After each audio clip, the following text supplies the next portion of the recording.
Hi, souls.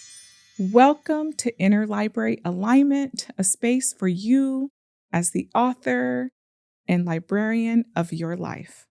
This is a place to explore the stacks of your soul, revise your stories, and discover your light. This is the very first episode of Inner Library Alignment, and I am so excited and wow, my heart is glowing. I'm so excited to be here today. I am Rachel Golden, the magical and luminous voice behind this space. In real life, I am a school librarian and a third-year doctoral student. But beyond the shelves of books and research, I've wandered through the stacks of my own soul.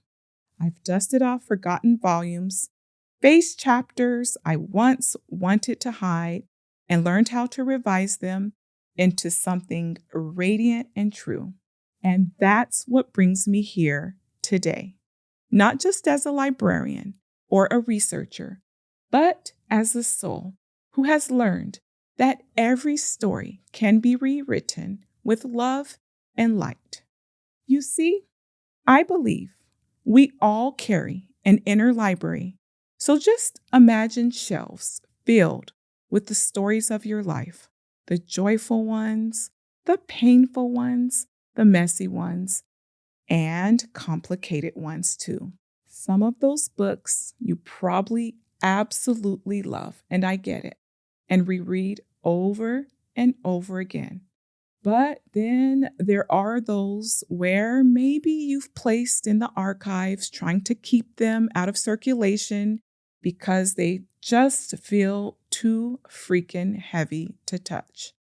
But here's the thing, those stories, even the difficult volumes, they don't have to define your ending.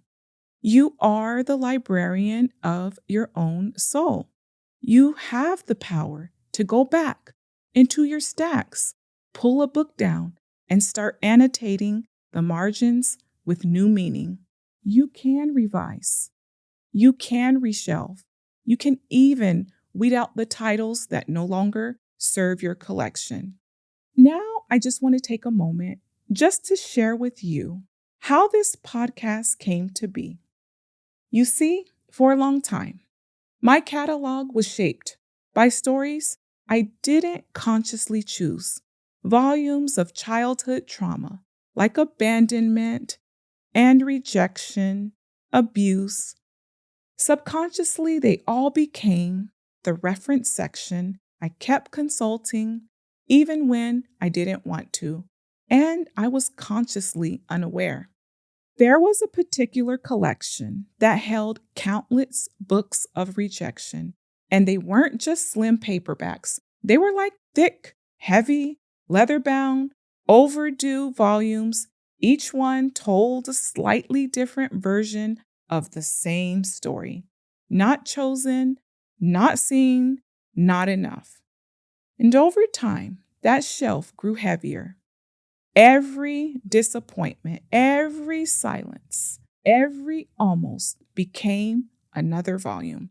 I kept putting them back in order, pretending I had made peace with them, but deep down inside, I realized I was rereading the same old texts. And eventually, the weight became too much.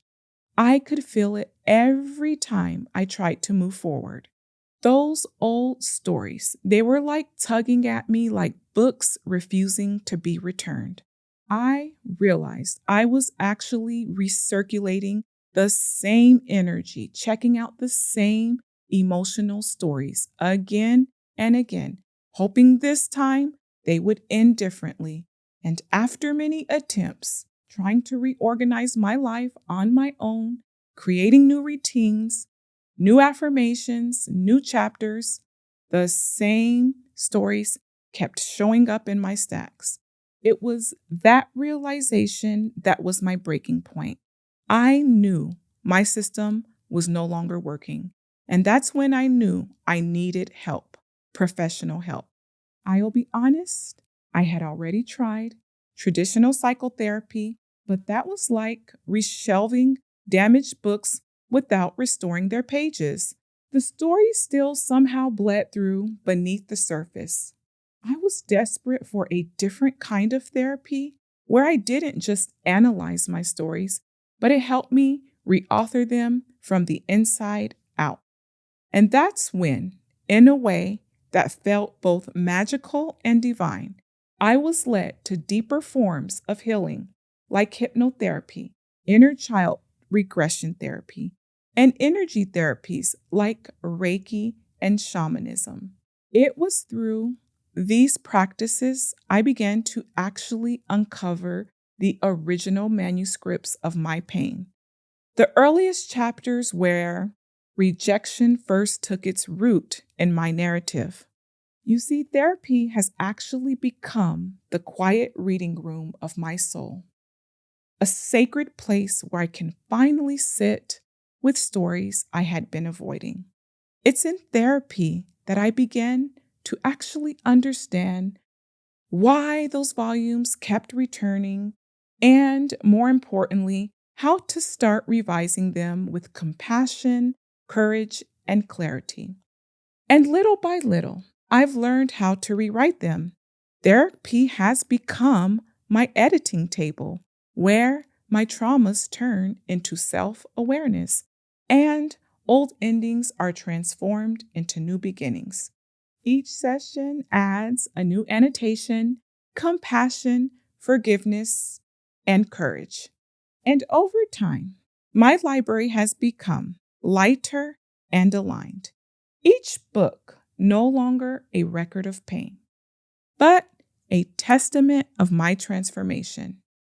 And that's where my journey has brought me today. So, yeah, I live in two libraries, the outer library of books and knowledge, and the inner library of healing and transformation. Yeah, I am surrounded by shelves in the outer world, and my journey also lives in the stacks of academia as I move through my third year as a PhD student in information science, discovering how we curate our inner collections, how we decide which resources are credible, and how we circulate those stories to others who are also searching. Inner library alignment is the place where these collections merge because I'm not just a librarian or a researcher. I am also the magical golden voice of transformation. This podcast is my way of guiding you to do what I've done. Examine the materials in your catalog, decide which ones belong in your permanent collection, and learn to write new editions of your life's story. But let's take a moment and talk about how the healing journey looks.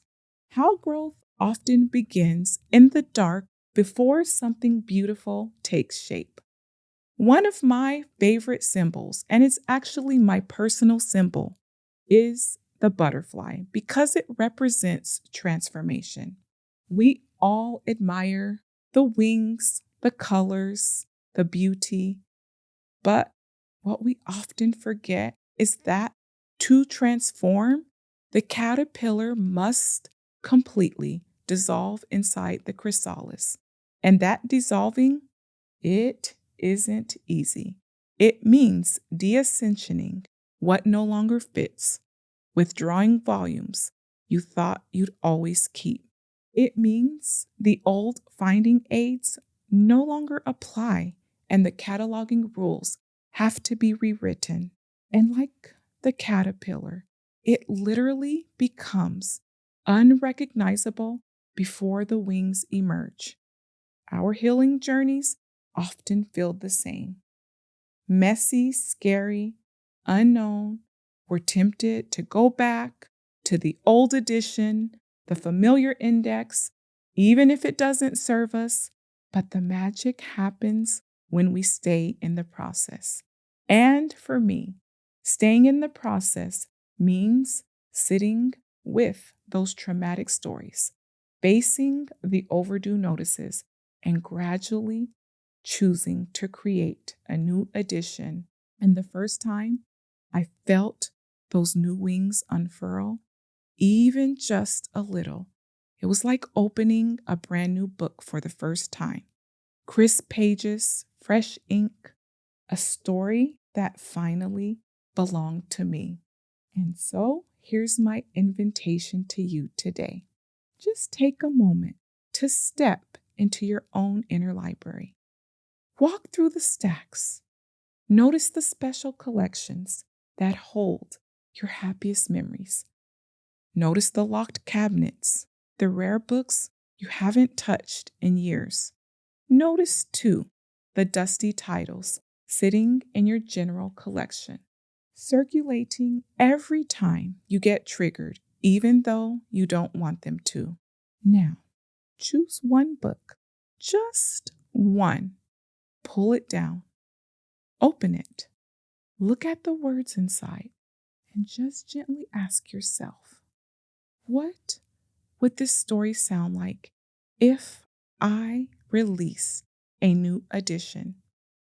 You don't have to revise the entire book at once. Sometimes healing is just a single annotation, one corrected line, one revised passage.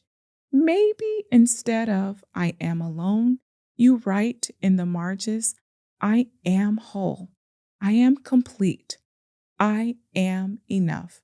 And that single act of revision is the beginning of alignment.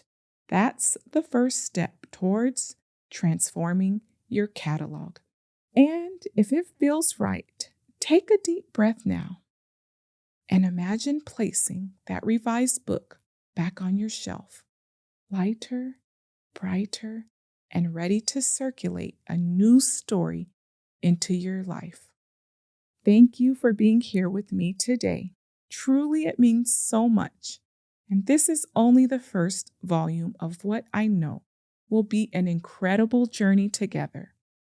In the episodes ahead, I'll share stories, insights, and golden reflections, each one crafted to help you curate your shelves into a living archive of healing, wisdom, and wholeness. And remember, dear soul, you are both the author and the librarian of your soul's library. You hold the pen, the catalog card, and the light that illuminates every chapter. No matter what's written, you always have the power to revise, reshelve, and rise anew. If this message resonates, share it with someone whose story is ready for revision and subscribe so you can keep turning pages with me. Until next time, keep aligning your story. One book, one page, and one chapter, and one golden truth at a time.